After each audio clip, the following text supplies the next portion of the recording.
Generation में एक hero होता है। 90s में सचिन तेंदुलकर को गॉड ऑफ क्रिकेट का टाइटल दिया गया। उसके बाद विराट कोहली ने अपनी कंसिस्टेंसी के साथ एक पूरे युग को डिफाइन किया और बन गए किंग ऑफ दिस वर्ल्ड। और अब शुभमन गिल को प्रिंस ऑफ क्रिकेट माना जाता है। इंटरेस्टिंगली अभी कुछ ही दिन पहले गिल 26 साल के हुए हैं और सोशल मीडिया पर रिसर्च करते वक्त एक क्वेश्चन था जो मैंने बार बार देखा, शुभमन गिल, सचिन तेंदुलकर और विराट कोहली, आखिरकार जब ये तीनों प्लेयर्स 26 साल के थे तो स्टैट्स किसके बेटर थे? So then I sat and got to work and figured out कि आखिरकार इन तीनों खिलाड़ियों के स्टैट्स क्या थे और कौन था इन तीनों में से बेटर जब वो सिर्फ 26 साल के थे। तो चलो इस वीडियो में चलते हैं और जानते हैं उसके बारे में। सबसे पहले फोकस करते हैं रेड बॉल फॉर्मेट में, the most revered format when it comes to cricket. Gill ने अब तक 69 इनिंग्स में 2647 रन बनाए हैं एट एन एवरेज ऑफ 41.4। इस उम्र में कोहली के पास 1855 रन थे 39 की एवरेज के साथ, जबकि तेंदुलकर के फिगर्स ट्रूली नेक्स्ट लेवल थे, 5177 रन और एक जॉ ड्रॉपिंग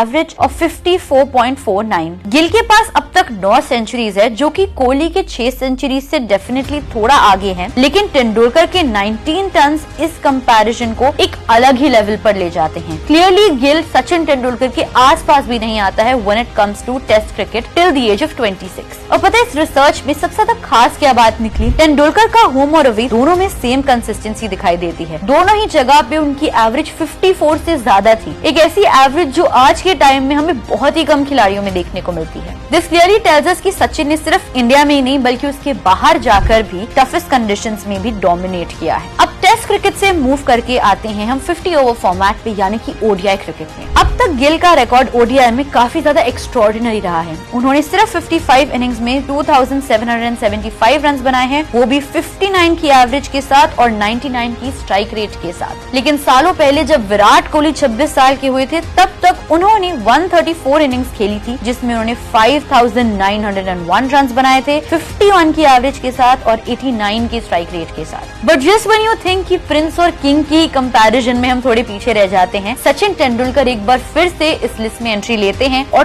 टॉप बर्थ पर बैठ जाते हैं, क्योंकि ओडीआई क्रिकेट में भी Sachin was marvellous. 204 innings 7801 run, लेकिन एवरेज 42 और स्ट्राइक रेट 86 का। गिल ने क्लियरली अपने एरा के मॉडर्न स्टैंडर्ड्स को मैच ही नहीं बल्कि उन्हें एक्सीड किया है। अगर हम इन डेप्थ तरीके से ग्लोबल एवरेजेस को कंपेयर करें तो गिल अपनी जनरेशन के टॉप बैटर्स से लगभग 26 पॉइंट्स ऊपर आते हैं और स्ट्राइक रेट में भी वो 15 पॉइंट्स अहेड हैं। बट ये कंपैरिजन हम सिर्फ स्टैट्स के बेसिस पर ही नहीं कर सकते हैं, क्योंकि 26 की उम्र तक तो सचिन तेंदुलकर वर्ल्ड क्रिकेट के सबसे बड़े सुपरस्टार बन चुके थे। 1996 वर्ल्ड कप में उन्होंने 523 रन बनाए थे, जो उस टूर्नामेंट में किसी भी प्लेयर से सबसे ज्यादा रन थे। इसके साथ ही इंग्लैंड, ऑस्ट्रेलिया, साउथ अफ्रीका जैसी सीम फ्रेंडली कंडीशंस में उन्होंने मैच विनिंग टेस्ट सेंचुरीज भी बनाई थी। और ये सब तब हुआ जब सचिन तेंदुलकर काफी यंग थे, अपने मिड 20s में थे, और इनफैक्ट तब की सिचुएशन भी कितनी अलग थी। क्लियरली शुभमन गिल और विराट कोहली ने अपने टाइम पर एरा के एवरेजेस को बीट किया है और अपनी परफॉर्मेंसेस में स्टैंड आउट रहे हैं। लेकिन जब सचिन तेंदुलकर की बात आती है तो clearly he is a player class apart, क्योंकि उन्होंने तो अपने एरा को ही रीडिफाइन कर दिया। डिफरेंस ये है कि गिल और कोहली दोनों अपने कंटेम्पररीज से थोड़ा आगे थे, लेकिन तेंदुलकर अपने कंटेम्पररीज से थोड़ा नहीं बल्कि माइल्स अहेड थे। तो ये डिबेट तो सेटल हो गया और एक कंक्लूजन भी निकल आया है। शुभमन गिल अनडाउटेडली सुपरस्टार बनने की राह पर जरूर है और 26 की उम्र तक उनका रिकॉर्ड हमें कोहली के आसपास जरूर आता हुआ दिखाई दे रहा है। लेकिन जब बात सचिन तेंदुलकर की आती है, वो अभी भी सबसे कंप्लीट और इम्पैक्टफुल बैटर लगते हैं इस कंपैरिजन में, और शायद इसलिए उन्हें गॉड ऑफ क्रिकेट भी कहा जाता है।